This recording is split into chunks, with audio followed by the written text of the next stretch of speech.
Olá, meus amigos e minhas amigas, sejam muito bem-vindos, muito bem-vindas. Hoje nós vamos tratar aqui de direito constitucional e direito penal. Em especial, nós vamos falar da liberdade do pensamento ocidental e sua relação com o direito penal.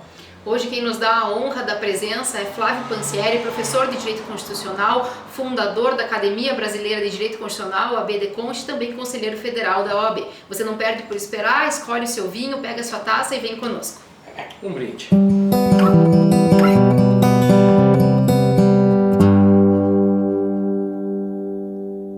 Hoje então estamos recebendo aqui Flávio Pansieri. Temos aqui hoje muito assunto para tratar das relações do direito penal com o direito constitucional. Flávio, seja muito bem-vindo. E aqui uma tradição do nosso vídeo, do nosso programa, é o convidado fazer uma apresentação. Quem é o Flávio pessoalmente e profissionalmente? Bom, primeiro é um prazer estar aqui com vocês, Michel, Marion. O Flávio é um sujeito do interior do Paraná que veio para Curitiba há muitos anos e que tentou encontrar um espaço para ele no mundo acadêmico, profissional e pessoal a partir de uma característica talvez que me ajude em muitos momentos, mas que me torne um tanto quanto duro em outros, que é um enfrentamento franco de ideias. Acho que o Flávio é um homem franco, é um professor que não tem medo de desafios, de enfrentar temas dos mais difíceis. Ao mesmo tempo é um pai de 3 filhos, caseiro, não sai muito, e que gosta muito de beber um vinho. Tá no programa certo então, Flávio. Certamente. Muito obrigada pela sua presença. Hoje a gente vai conversar um pouquinho sobre o livro do Flávio Pansieri, que é A Liberdade no Pensamento Ocidental. Esse livro, o Flávio vai conversar agora como que ele construiu e de que maneira e quanto tempo levou para fazer essa construção, de onde veio a ideia desse livro. Então, se você puder falar para a gente um pouquinho da origem e do nascimento do seu livro. Este livro, A Liberdade no Pensamento Ocidental, ele teve início no ano de 2003, quando eu, terminando um crédito do mestrado, uma disciplina fantástica que fiz com o professor Celso Laffer e o professor Tércio Sampaio Ferraz, foi a melhor disciplina que eu cursei certamente no mestrado. Eu, ao final da disciplina, num jantar que tivemos, eu desafiei o professor Tércio, por que não ele escrever um livro sistematizando os pensadores ocidentais sobre o tema liberdade. E imediatamente ele disse assim, peraí, mas se a ideia é sua, por que eu vou escrever? E eu disse a ele, me comprometi com ele então, que eu escreveria este livro nos anos vindouros. E 15 anos depois, no final do ano de 2018, eu concluo assim, a obra. Nenhum livro a gente termina, a gente abandona, né? Ele é um livro que pretende apresentar ao leitor, não apenas aos juristas, mas qualquer leitor, o que de mais importante cada um dos principais pensadores do Ocidente, ao meu ver, e esse principais é uma seleção minha, contribuíram para a ideia de liberdade. Como cada um deles enfrentava este tema e como esse tema, ao longo dos séculos, se transformou para que pudéssemos entender a liberdade como entendemos hoje. Então o livro do Flávio Pansieri ele é construído em 4 tomos diferentes. O tomo 1, que fala da liberdade da antiguidade ao medievo. Depois, o tomo 2, Liberdade do Estado Moderno. No tomo 3, Liberdade dos Liberais e o Pensamento Social. E, por fim, Liberdade como Justiça e Desenvolvimento. Vamos pautar aqui a nossa conversa, claro que fazendo alguns links com o nosso direito criminal e com o nosso vinho, mas através desses tomos. Então, primeiro, Flávio, em relação ao tomo 1, Liberdade da Antiguidade ao Medievo, como que surgiu a ideia de liberdade no medievo? O que você selecionou? Você disse que foi uma seleção sua, então o que você selecionou na tua construção desse primeiro tomo? Olha, quanto a esse tomo, me parece muito importante compreender a liberdade, logicamente, pelos autores clássicos, né? Eu, quando comento com os meus amigos, os meus alunos, o que eu leio? Leio os clássicos. Esses certamente serão os seus grandes referenciais. Se nós pensarmos a ideia de liberdade para Sócrates, ele entendia que livre era aquele que era capaz de compreender o mundo à sua volta e tomar as melhores escolhas. Porque a partir dessa compreensão, ele libertaria supostamente aquele sujeito da ideia, inclusive da mitologia, daqueles elementos todos anteriores que existiam, que limitavam e condicionavam a vida humana. Ele pretendia que cada indivíduo fosse capaz de, compreendendo o mundo à sua volta, tomar as suas escolhas. Obviamente que essas ideias não foram bem recebidas à época. E logo em seguida, um segundo grande pensador, Platão, absolutamente decepcionado com as ideias e com o que foi feito a partir das ideias de seu mestre, inclusive condenando à morte Sócrates, ou o exílio ou a morte, ele prefere a morte, e ele tenta construir um novo conceito de liberdade, onde a liberdade ela não estaria relacionada única e exclusivamente, em especial a liberdade política, com a livre escolha, mas sim com as qualidades e capacidades de cada qual. A ideia era construir um Estado a partir de uma aristocracia intelectual. Então, aqueles mais aptos exerceriam funções A ou B, aqueles mais aptos, ou então aqueles que não tinham interesses pela fortuna, poderiam ser magistrados, como se fosse possível nós escolhermos as pessoas a partir de uma pré-seleção. Nesse caso aqui, talvez, vamos fazer uma comparação com a atualidade, quizá diríamos que os melhores e mais qualificados serão aqueles aprovados em concurso, o que certamente não é um momento histórico adequado para que nós afirmemos esta posição, porque certamente um concurso público demonstra apenas a qualificação técnica para a sua aprovação, mas não uma característica intrínseca do sujeito, que levaria a ser um melhor ou um pior julgador. Este segundo momento de Platão, e é muito importante contextualizar isso agora, talvez seja um sentimento que todos vivemos, né? A decepção com a ideia de liberdade que temos hoje, com o status quo, às vezes nos faz pensar e imaginar. Eu gosto de brincar que a minha mãe, algumas décadas atrás, ele não é mais ministro do Supremo, então eu posso brincar, postou na internet que eu não preciso do Batman, eu tenho o Joaquim Barbosa. Saindo do Supremo com aquela capa esvoaçante, né, do plenário do Supremo Tribunal Federal. Talvez o sentimento de minha mãe aos 80 anos de idade, quando posta aí em sua rede social, fosse o mesmo do que Platão, quando decepcionado com o status quo, tenta pensar um novo modelo de eleitos excepcionalmente para solucionar aquilo. Ato contínuo, a liberdade volta para o espaço público, né, com Aristóteles, porque Aristóteles tenta construir a ideia de liberdade como a ideia de eudaimonia, que livre era aquela conduta humana que servia a toda a coletividade, e, portanto, ele transfere para o espaço público. A adaptação disso para a atualidade é um grande equívoco. Por quê? Eu vejo em alguns momentos alguns alunos, às vezes, se organizando em coletivos, em movimentos que se imaginam representativos de alguns temas muito importantes e que certamente devem ser discutidos, eles devem se organizar, mas imaginando que a deliberação em praça pública é a modernidade, ao contrário.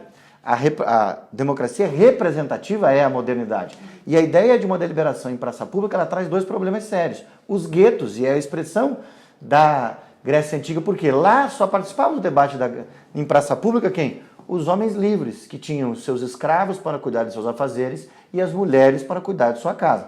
É até um contrassenso, às vezes, quando escuto alguns desses movimentos alegarem, não estamos afirmando a democracia como na Grécia Antiga. Não, a democracia na Grécia Antiga não tinha nada a ver com o que vocês pretendem. É o contrário do que vocês pretendem. E o que nós precisamos fomentar é este debate público, efetivamente. Só que essa discussão, então, que passa um debate inicial com Sócrates para a interioridade, Platão tentando transformar isso numa elitização da cultura e dos espaços de poder, e depois volta para o espaço público. Na decadência da Grécia Antiga, nós temos uns novos pensadores muito importantes, que foram os estoicos.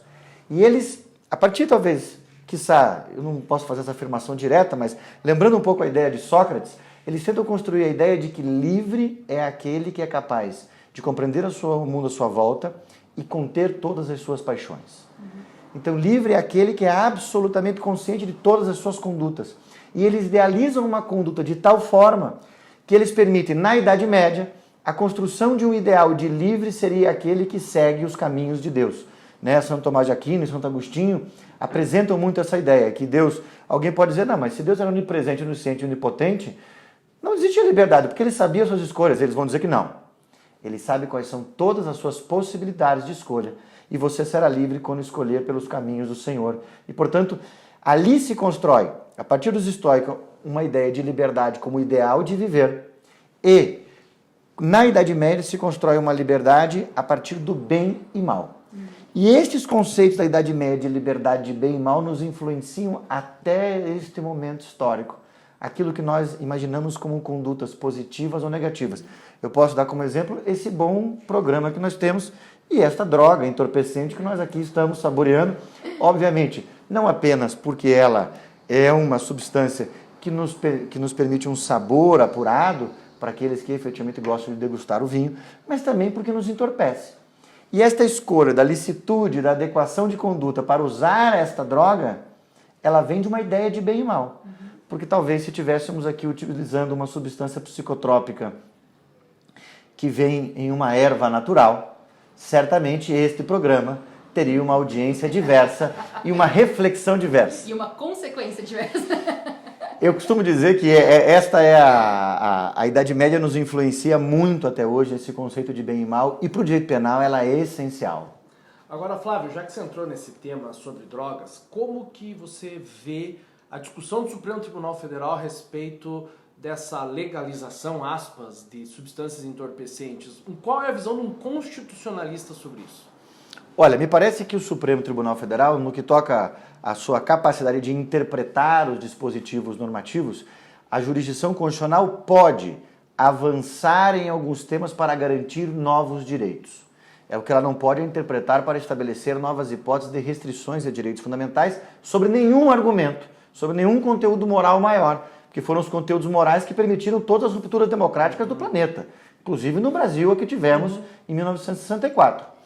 Esta ideia do Supremo Tribunal Federal tentar ser um agente progressista, conversávamos eu e a Marion há poucos minutos atrás, antes de começar o programa, exatamente sobre esse tema. E quando o ministro Luiz Roberto Barroso tenta descriminalizar, por exemplo, a utilização, o consumo da maconha, por exemplo, alegando a ideia de autonomia da vontade, isso é um contrassenso. Porque ao mesmo tempo que ele dizia autonomia da vontade, seria a liberação de qualquer substância psicotrópica. E ao que me parece, a interpretação dada pelo Supremo tira a ilicitude da utilização de qualquer substância psicotrópica. O que continua crime ainda no Brasil, nós precisamos refletir sobre isso, é a comercialização. Agora, tem um dado, me parece, estatístico, para aqueles mais pragmáticos, importante nós gastamos mais com o combate à comercialização de substâncias psicotrópicas no Brasil do que com todo o ensino superior e a pesquisa no Brasil. Isso é um dado muito importante. Talvez são prioridades que nós vamos ter que enfrentar a médio prazo e, logicamente, não deve passar pelo Supremo, isso é tarefa do Parlamento que deve enfrentar. Alguns podem dizer, mas esse Parlamento não enfrentará esse tema. A omissão também é uma decisão. A não decisão é uma decisão de um Parlamento, esse que se apresenta conservador, que tem seu espaço, foi legitimamente eleito para tanto.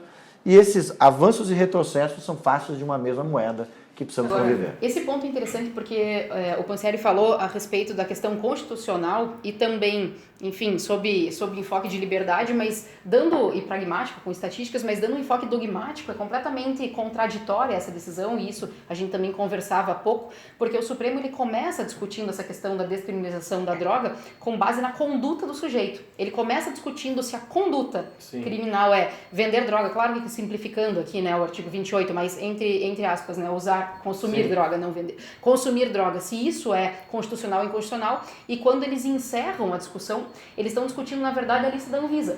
Tipo, maconha não deve ser. Ou seja, ele começa discutindo uma coisa e ele termina discutindo outra. Então, dogmaticamente falando, também a decisão é bastante contraditória. Mais do que isso, né? Acho que até o ministro Fachin, ele colocou alguns requisitos ainda para caracterizar dentro. E aí vem outro ponto. Aí parece que o Supremo, então, está andando para um lado de legislar. Olha, me parece que o Supremo Tribunal Federal, desde o ano de 2004 aproximadamente, ele vem mudando a sua característica no seu processo de decisão. Eu me recordo de um projeto que participei em 2004, 2005, de uma Constituição comentada, que hoje está aí nas bancas, com o ministro Gilmar Mendes, o coordenador, Lênio Streck, Ingo Sallet, eu e o desembargador Neverton Guedes éramos os coordenadores executivos desse projeto. E num dos debates sobre isso, inclusive com o ministro Gilmar Mendes, eu me ofereci para comentar o mandado de injunção. E logo fui questionado por todos os juristas à época, que faziam parte do projeto, qual era a minha posição. Eu dizia que o Supremo tinha que dar autoaplicabilidade da norma, permitir o exercício do direito, talvez utilizar-se da regra do mandado de injunção, de por omissão, ou, quiçá, no caso concreto, conceder a injunção, estabelecendo qual a regra para o exercitar daquele direito, quando a falta de norma regulamentadora tornasse inviável o exercício de direitos e liberdades constitucionais, internacionalidade, soberania, cidadania, que é a regra do mandado de injunção. Imediatamente isso foi contido pelo grupo de professores e amigos até hoje. Não, o Supremo não pode inovar o ordenamento jurídico. Ocorre que de 2004 para cá o Supremo passou a não só inovar o ordenamento jurídico para garantia de novos direitos. O Supremo vem interpretando sistematicamente o ordenamento constitucional e as normas infraconstitucionais para promover uma reestruturação do modelo de Estado brasileiro. E aqui, Michel, é muito importante. Tem um debate muito importante que eu trago no tomo 3, a gente já passa direto pelo 2, porque nós falamos de liberdade, vamos para o 3, que é o pensamento entre o liberalismo e o pensamento social. Nós temos que dividir no Brasil o que são juristas e o que são militantes. Isso me parece que é o grande desafio de nós, professores. Nós vamos dizer aos nossos alunos que ser militante é não ter compromisso com a verdade, não ter compromisso com os fatos e não necessariamente ser coerente. Então, se tu quer ser um militante, você tem essa causa de aforria. Você vai lá e diz o que você quiser. Se tu for um jurista, tu vai ter que ter responsabilidade com a tua história, com o teu passado e com os fatos, porque eles não são seus. E aí eu tenho que lhe dizer que em 2004, quando o Supremo começa esses avanços, a primeira decisão do Supremo que trata desse tema foi a do nepotismo. Eu fui uma das primeiras pessoas no Brasil que tratou desse tema dizendo que a decisão do Supremo era inconstitucional. Para ser bem franco aqui, eu tratei sobre isso, o professor Ingo Sarat, o professor Leno Streck, o professor Clemerson Menin-Cleve aqui do Paraná, também dissemos sobre isso, quando o Supremo declarava inconstitucional a resolução do CNJ que proibia o nepotismo. Obviamente que eu não estou aqui discutindo o nepotismo, não sou a favor do nepotismo. Mas ao mesmo tempo que o princípio da impessoalidade dizia que estava vedado o nepotismo, o inciso 1 do 37 diz: os empregos e cargos públicos são acessíveis a todos os brasileiros, salvo nos casos previstos em lei. Pouco me importa se o parlamento editará ou não o ato normativo. A regra é esta. E ali o Supremo, interpretando aquele comando normativo, diz assim: nós precisamos avançar com o Estado. E ali foi o ovo da serpente. Foi a primeira decisão em que o Supremo declarou inconstitucional um ato normativo inconstitucional, porque o CNJ não tem capacidade normativa primária, para dizer não, nós precisamos resolver esse problema. E eu dizia para os meus amigos do direito penal, e agora é para vocês essa: um dia isso vai chegar no direito penal, e os meus amigos penalistas riam de mim, dizem: não, você está defendendo o nepotismo. Eu digo: não, estou discutindo o método de decisão. Ato contínuo vai-se ao Supremo Tribunal Federal com a DPF para proibir a candidatura após decisão em segundo grau. Se tornar inelegível. O Supremo vem e diz: não, isso não pode, não tem lei proibindo, tornando inelegível. Imaginava, o Supremo voltou a ser garantista. O Parlamento aprova a lei da ficha limpa, o Supremo manda aplicar a lei da ficha limpa retroativamente. Como se aquilo não fosse uma hipótese de restrição a direitos, como se aquilo fosse que condição de elegibilidade não fosse hipótese de restrição a direito. Isso é um jogo de palavras, para dizer que o conteúdo moral que eles pretendiam aplicar era mais importante. E aí vamos à frente. Logo depois, o Supremo decidiu um mandado de segurança e determina que o TSE edite uma resolução, a 22.610, que determinava as hipóteses de perda de mandato eletivos. Eles editaram um ato normativo primário, estabelecendo hipóteses de perda de mandato eletivo, novas atribuições para o Ministério Público, novas competências para os tribunais regionais eleitorais e novas hipóteses de perda de mandato eletivo. Aquilo, para mim, foi um dos grandes movimentos dessa jurisdição que pretendia emancipar o Estado, mas a partir de valores deles mesmos. E aí é importante dizer, o ministro Sepúlveda Pertence, sempre que estou com ele, tenho essa oportunidade por ter um relacionamento muito próximo, na questão da Academia Brasileira de Constitucional, a história que nós temos lá juntos, ele me diz assim: você precisa confiar mais nos ministros do Supremo. Eu digo: eu confio. O problema é que eu não sei quem vem amanhã.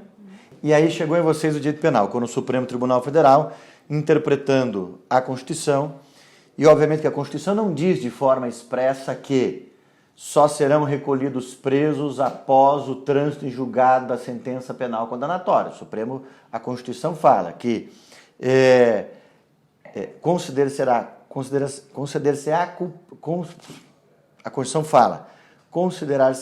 culpado após o trânsito em julgado da sentença penal condenatória. E a prisão deve ser fundamentada, né? É isso que a Constituição fala nos seus dispositivos. Interpretando esse dispositivo, determina a prisão em segundo grau. E daí, por incrível que pareça, Michel, grande parte dos meus amigos que sempre disseram que o Supremo podia interpretar para que o sistema avançasse, passaram a dizer que não podia. E aí, talvez, alguns dos meus amigos, inclusive após um grande líder vir morar no Santa Cândida, neste momento histórico, as coisas passam a mudar. E nesta lógica, o que nós precisamos compreender é que, se nós não imaginarmos que juristas estão para além das preferências, o que significa o liberalismo? Talvez se as pessoas forem estudar isso, tem uma obra, se não forem estudar pelo meu livro, mas tem um texto do professor Norberto Bobbio, que o título é Os Liberalismos, que mostra que o liberalismo é a construção essencial da democracia. O liberalismo não é só o liberalismo econômico. O liberalismo é a compreensão do mundo e do outro como um igual, com a possibilidade do outro ter todas as garantias que você também tem. E nesta lógica, aqueles talvez que se encontram hoje se imaginando conservadores ou progressistas, quem for estudar um pouquinho dos fundamentos da liberdade, que o título é Por que jamais serei um conservador? Talvez encontre no liberalismo quase todos os significados e os significantes de suas existências, aqueles que hoje se imaginam não como liberais, porque entendem que o rótulo liberal está ligado à direita ou à esquerda. No Brasil isso é uma grande bobagem, porque você pode ser um intervencionista na ordem econômica e um liberal no direito penal. Você pode ser um conservador com as suas próprias posições, mas pode ser um liberal contra as decisões dos outros. Eu, andando na rua, em breve, serei apontado e dizer assim, você é um conservador. 24 anos casado, com a mesma esposa, com 3 filhos, certamente, no que toca às minhas relações familiares, sou um conservador. Mas para com os outros, quero que cada um seja feliz na sua plenitude e nas perspectivas que entender possível na sua existência. Isso que você está falando agora, Pansieri, em relação à liberdade de escolha de cada um e relacionado também, a gente aplaudir algumas decisões do Supremo, toca muito num tema que a gente vinha conversando há pouco, que é a criminalização da homofobia pelo Supremo Tribunal Federal.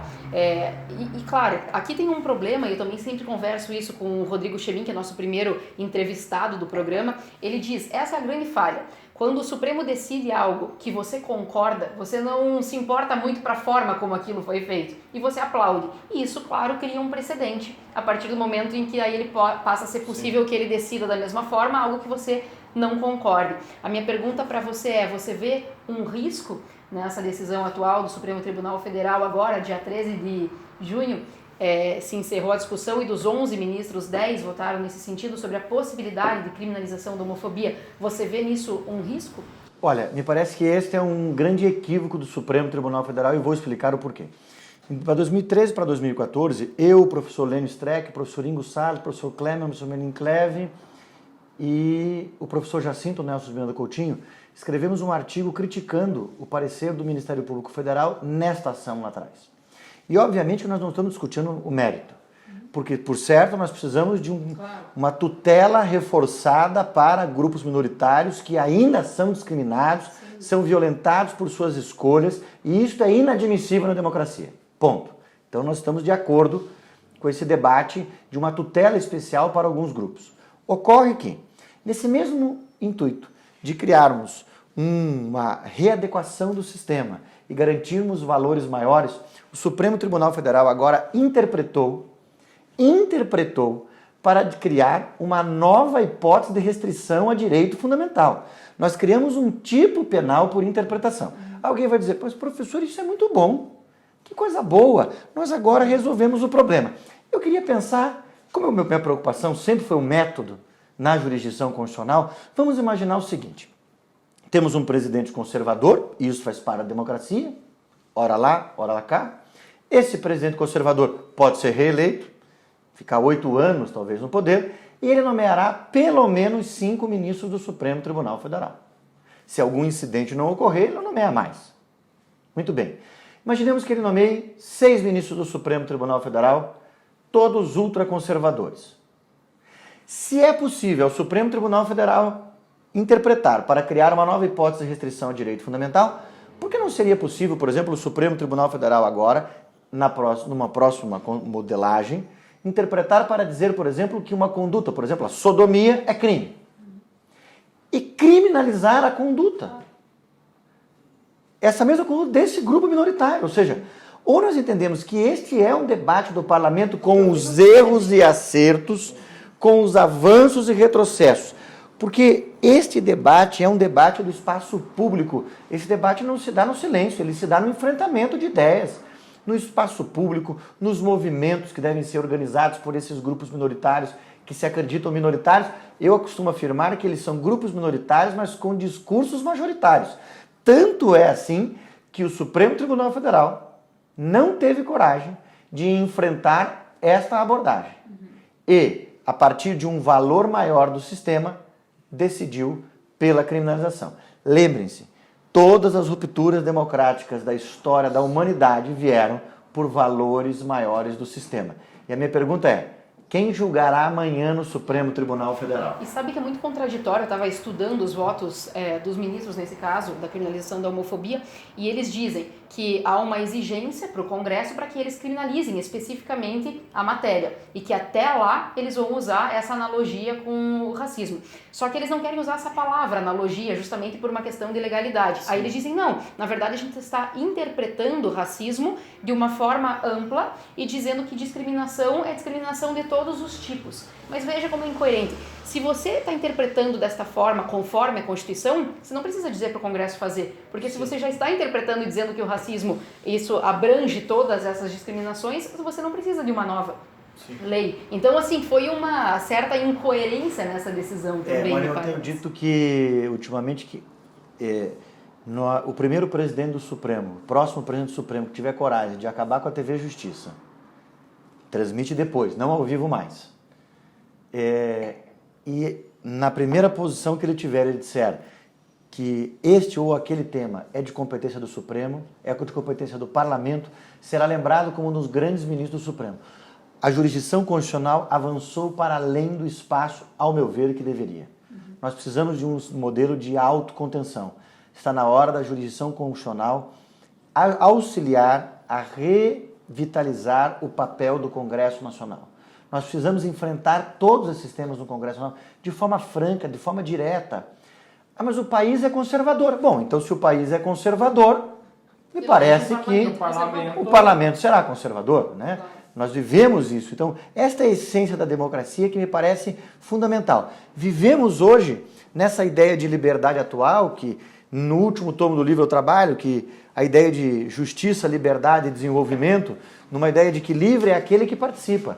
Não dá para dizer que todos nós somos livres. Livre será aquele que participa. O professor Amartya Sen traz um conceito de liberdade, que diz que só será livre aquele sujeito que tem condição de agente, ou seja, que tem direitos sociais garantidos, que tem liberdades políticas, que tem um governo com transparência, que tem segurança protetora e que tem facilidades econômicas para participar como agente de transformação do Estado. Ou seja, se nós formos olhar lá para trás, talvez Sócrates pensasse exatamente esse mesmo conceito de liberdade. E aí, como nós não vivemos mais isso, vivemos um tempo de obscurantismo, tanto de um lado, da radicalização do discurso, de um lado como de outro no Brasil, nós vivemos um estado de intolerâncias. E esta intolerância é o grande desafio da liberdade nos próximos anos. Flávio, hoje me parece que também tem uma ideia de que a liberdade ela é ilimitada, né? E é onde entra isso muito, na questão do discurso, né? As pessoas, elas pegam para si a liberdade de expressão e acabam ali achando que isso dá direito a ofender e qualquer ofensa está abrangida pela liberdade de expressão. É muito comum isso nos casos de humor, e é onde isso toca o direito penal. Volta e meia acabam piadas, discursos, acabam afetando e virando na esfera criminal ações penais que envolvem calúnia, difamação, injúria, etc. Dá para dizer que assim, a liberdade de expressão ela tolera até mesmo os intolerantes? Olha, essa é a grande pergunta talvez desse século. Se devemos ou não tolerar os intolerantes. Nós temos aí uma série de linhas a seguir.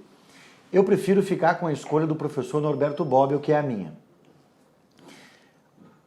Compreendermos que não seremos tolerantes com os intolerantes significa dizer que em determinado momento nós deveremos escolher quais são os discursos toleráveis. Quando nós fizermos isso, nós demos o primeiro passo para o fim da democracia. O Brasil, nos últimos 16 anos, passou por um estado limítrofe, na medida em que o próprio Estado, e aqui é uma provocação mesmo aos meus amigos que eram a favor desse tema, criou uma cartilha do politicamente correto, devem se lembrar disso. Pois bem, se um determinado governo pode criar uma cartilha do politicamente correto, o outro governo agora pode criar uma nova cartilha? Quando se criou a ideia do politicamente correto, quando Marcuse escreve sobre isso pela primeira vez, ele tinha um objetivo específico, a dominação discursiva. A dominação discursiva na medida em que eu defino o que é conduta lícita e ilícita previamente e passo a não tolerar mais aquele discurso. Essa ideia de criar um comitê censor é o que me assusta. Não me assusta as pessoas pensarem diferente e eu terem radicais de um lado ou de outro. Porque esta pluralidade é o que garante a individualidade. Se eu acredito na autonomia da vontade como a centralidade do sistema, eu tenho que imaginar que você tem liberdade plena de pensar e expressar as suas opiniões. Significa que não tem censura prévia, óbvio. A partir do momento que você ultrapassa aquelas hipóteses definidas em lei que não são admitidas, eu não estou discutindo a tolerância, estou discutindo um ato lícito ou ilícito. E a ilicitude deve ser combatida.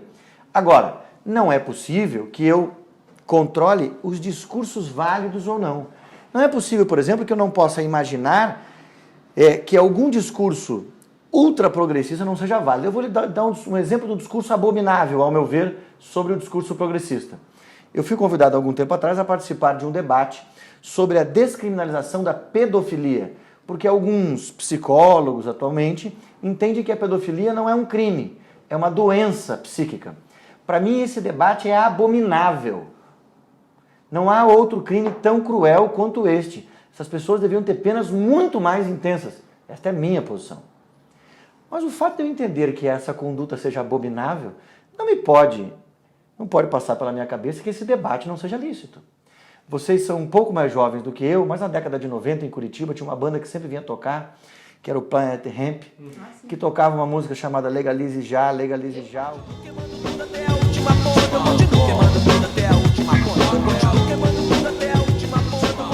E todas as vezes que eles vinham a Curitiba cantar, eles eram presos.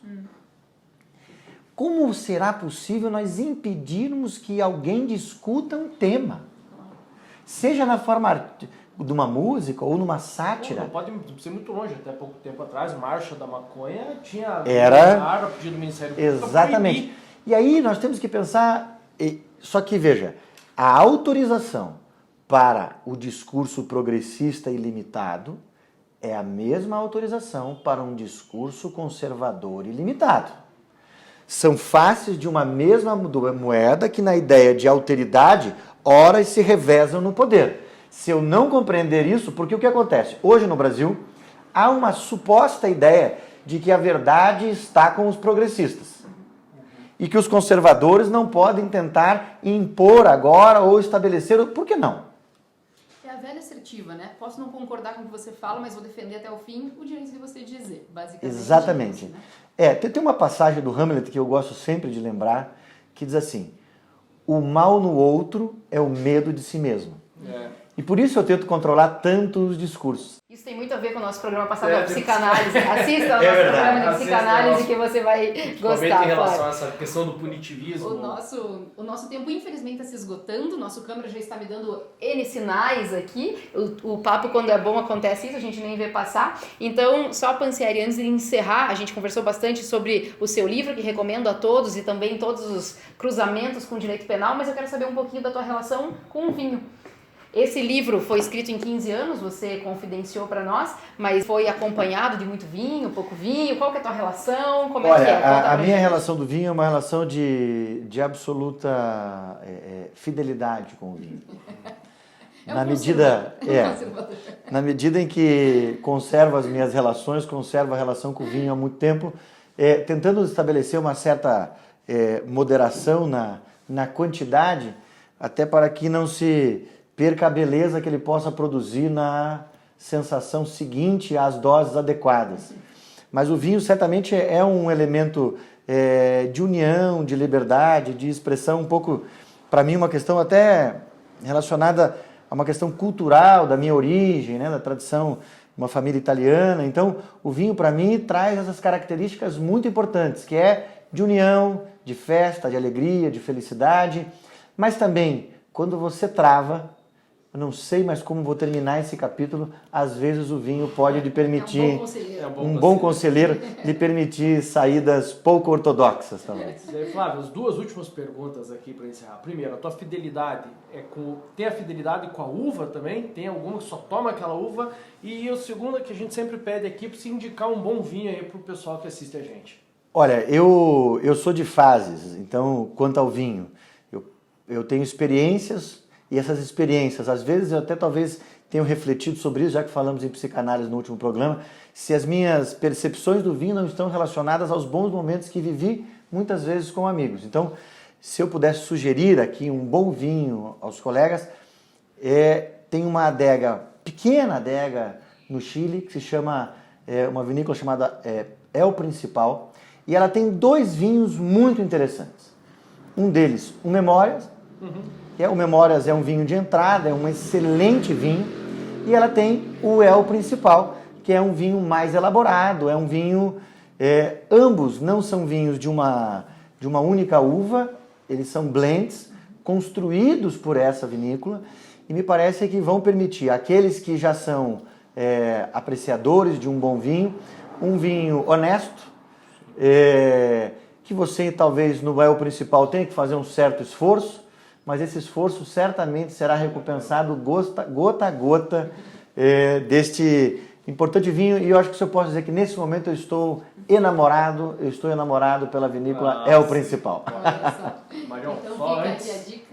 vou pedir para você me alcançar a garrafa, porque aqui eu vou mandar um recado pro pai da Marion, que só ela serve o vinho, né? Então agora, ó...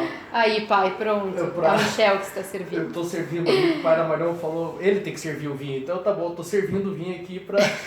Pra gente fazer um brinde de encerramento. Um brinde de encerramento. Então, Pansieri, eu quero te agradecer imensamente, tive o prazer de conhecer pessoalmente, que eu já tinha ouvido falar muito de você e muito bem de você antes disso, mas a gente teve a oportunidade de se cruzar em Londrina, embora sejamos ambos de Curitiba, a gente foi se cruzar fora daqui. Foi um prazer conhecê-lo e fico muito feliz que você tenha aceitado o convite para estar aqui conosco, dividindo todas as suas ideias sobre liberdade e tomando um bom vinho. Seja muito bem-vindo, o programa é tua casa e volte. Muito obrigado. Viva a liberdade!